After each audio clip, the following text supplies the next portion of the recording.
I think we might have a problem here.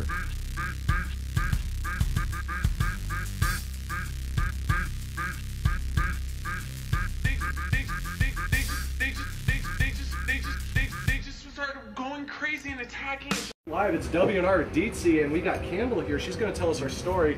She's got quite a one to tell, so why don't you go ahead and just lead us into what it is you had to deal with. Where did it all start off? Well, kind of started off in childhood. My mom got married and I was adopted by her new husband.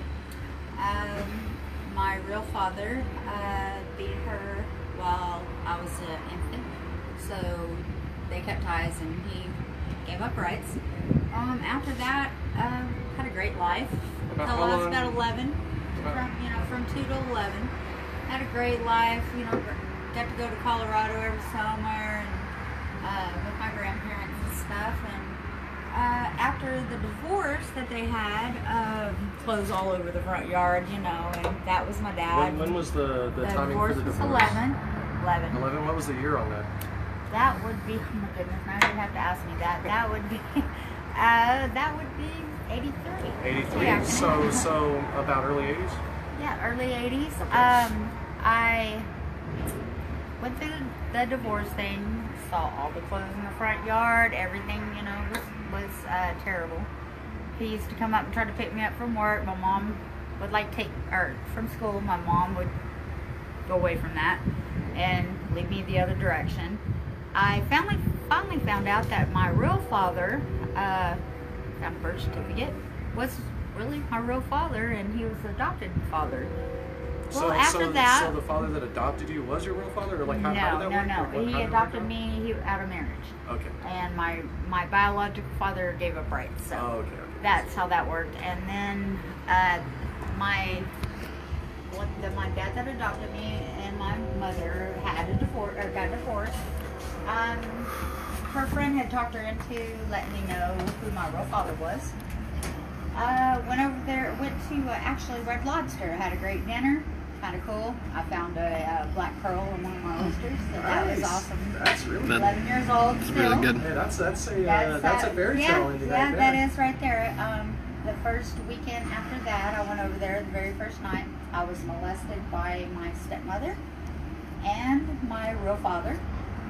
And after that, the next morning, I called my mom and told him to come get me. I didn't say anything until I was 14.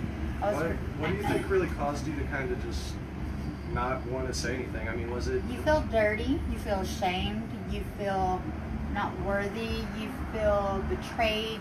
You just, as an 11-year-old, you just can't wrap your mind around it. It's basically everybody that was supposed to protect you. Exactly. You can't wrap your mind around it at that age. I can understand that completely. That sounds... So I shut down until I was 14. I was a straight A student, gifted in honors, everything, up until the 6th grade. After the divorce and that happened, I was D's and F. 7th grade, I was grounded in my room. So do you think the D's and F, well, I'm sorry, I don't mean to interrupt, but do you think that was... A lot of people see that when this happens and they'll say, oh, that child just isn't intelligent. Do you think it was more of something terrible has happened to me and no one's noticing? Very, very good. As opposed to that? Yes, sir, I do. Because I even told my mom, I was grounded to my room in the 7th grade because I made a D. And I went through it, didn't say a word. Second 6 weeks, I made another D. After, like I said, straight A, honors, everything. So you're very, very intelligent. It's a big dip. So it's noticeable to everybody. Happening. Yeah, so obviously to the people on the outside, there's some sort of catalyst that made this happen. Yes. But the question is what to them? Yes. Well, I finally come clean on the second 6 weeks I was grounded to my room. Eating dinner, all I could do is take a shower. And this is phone time. So all you out there that think it was fun, no, this is sitting in your room, jack shit, books, no TV. This isn't like it is now. Yeah, it's take a shower, go back to your room, go to bed, eat dinner, eat dinner in your room, excuse me. And then I finally, the second time, I said, Mom, my real father's kind of like a child molester. That's all I could say. That was it. Because that's basically all. That's all I could say at that time. She actually wanted to go and murder my father. Which is, but we lived in Arizona. He was in Texas. And after that, she let me out of my room. Well, obviously. Got counseling. I did 2 years of one-on-one therapy with this is crazy. My name's Candle. Her name was Wycliffe, and we called her Wick. So that was, Yeah, the you Candle know, and the Wick. yeah, that was a godsend. And I got through it, and I dealt with a lot, and I was able to sort of kind of go through life, you know, a little more normal. Okay, well, let's see. After that one, there's a lot of good stuff. Was it like, I don't mean to pry too much. If I go too far, you know, go ahead and stop me. I had to ask, like, when it came, you said like it was a tandem thing with your, you know, your dad and your stepmother. Mm-hmm. Like, did it seem almost kind of like that's the reason they if you kind of understand, were together more so? Like, do you think that kind of drew them to each other? Or like, how do you think that whole thing came about? Because I mean, that's kind of a strange thing to, you know, meet somebody else that would, you know, do the same thing like that. Yeah, especially my biological father. Yeah, especially. So that. Now, I did have two half brothers, 8 and 6. They've been doing that for them the whole time. So this isn't just like an isolated thing. This is something that's been happening. Not at all. I went through therapy. Everything was okay. And, you know, Did they ever try to put you on any meds, or did you just no, go through it like no, verbal counseling? straight. That's- You know, that's and I good. can talk about anything. And that's the one good thing, That because I am definitely not is. playing the victim to any of this. And that's also very good. I am not playing the I've seen victim. a lot of people go down a bad road Yes, for that. yes, sir. Let's see. After that, I had a child. I left him at 6, or my daughter was 6 months old, and then I met my husband. I'm was sorry married. again, not to interrupt. But when you say you left her, you mean like you left her? I left my babies. Your baby daddy? Yes, Oh, my okay, baby okay. daddy. Okay, sorry. I just I'm wanted to white, clarify but because my baby I daddy. didn't want people to think you left your daughter. Like, no, I'm sure she's fine. No. Took her with me, and you know, we had visitation and all that stuff. Met my husband. They're all and it still hurt. I actually tried to kill myself with a bunch of pills, swallowed a bunch of them. My ex-husband sat there and watched me take them, let me go to sleep. Woke up, throwing up, coming out both ends. Wasn't a good thing. Never take your life, because you never ever can get that life back, and never ask for forgiveness.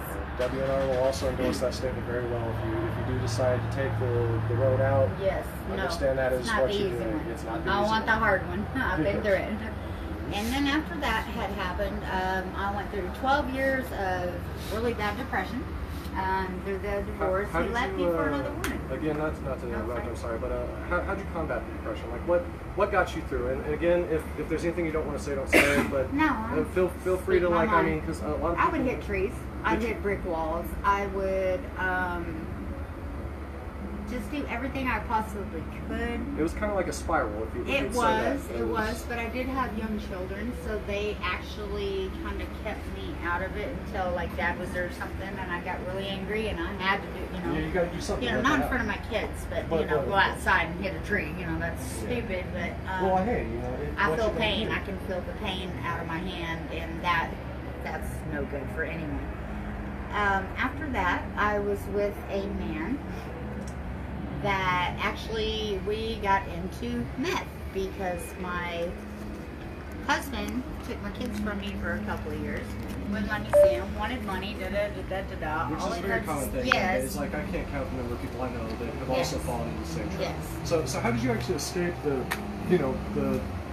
shit? I mean, you know, everybody gets on it, but it's really hard to meet somebody that.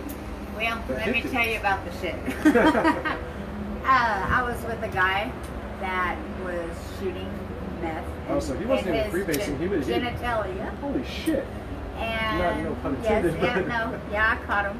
He put a big hole through the door as I was opening the door to So catch him. I'm sorry, you caught a guy shooting nothing. Yes, my ex. Yes, he beat me so bad I had 8 broken bones in a Oh year. my god. Beat me beyond all recognition, where you could not. I mean, face out to here. I couldn't go because at that time I had a probation violation for a DWI. So you can't get help even if you need it because technically to the law you're a bad person. No. So, or was that how it was, or like how was it? No, well, I did not. I was afraid to go to jail because this Well, person was beating me. Well, And- that's what I'm saying. Like you had a violation, and because Yes. of that violation, Yes, you couldn't go get I was help. so scared. Yes. So yeah, Yeah. which is a shitty situation. Yes, all in all. it is. It is. And well, after 8 broken bones, after 20 or 30 different people, men and women, he would do. I had perfume in my bed. I had, you know, different girls' perfume in my bed. I had all kinds of stuff. And I just said one day, screw it. You finally said enough is enough. Enough is enough. My mother was terminally diagnosed with stage 4 cancer. I'm sorry. It's all good and fine because of her, I got out of it. She gave me an apartment for 6 months, rent-free, a car. So she gave you set me up to... She set you up to succeed. Succeed in everything I do. I still have, you know, little issues of trust and stuff like that, but I work on it every single day. I give God all the credit. Number one right there. Like I said, I will never be a victim. I still hurt from it, but today, I don't know anyone that's been through all the things I've been through and have come up where I can still walk and hold my head high and know That's actually very inspirational to hear, because there's a lot of people out there that have a lot of the same issues you have, that have had a lot of the same things happen, and it's good for us to see that you're a shining example that you can come up, you can escape what's happening to you, and you can be a normal person. Only if you talk about it. Talk. That's the key thing, and the pray to God that He gives you the words to say, and He gives the person that you're talking to the So words to say. if there's one thing you could say to the people out there that have the same thing going on to them, and I don't mean to cut you off, and we gotta wrap up here. If there's one thing to end this that you could say to the people out there that need help, that are in the same situation that you have, what is that you would say to them? There is lots of behavioral health places, mental places, therapy, anything you can do to get the one-on-one thing, to be able to talk it out, to face what has happened to you, and to be victorious in the Lord, because He is the only one that's going to get you through this. I am the strongest person now. You couldn't fight me down with the atom bomb. I'll keep on going and going and going, just to spread this word. Love you. Peace out. Kendall, that is absolutely beautiful. WNR thanks you. WNR at Waster Radio. If you want to go ahead and catch what was just here, we will have this up for you to see. Again, this was Kendall. We're at Overtime. She gave us a great interview about life. Go ahead and hit us and make sure you smash that like button, because she fucking deserves it. WNR out. DT.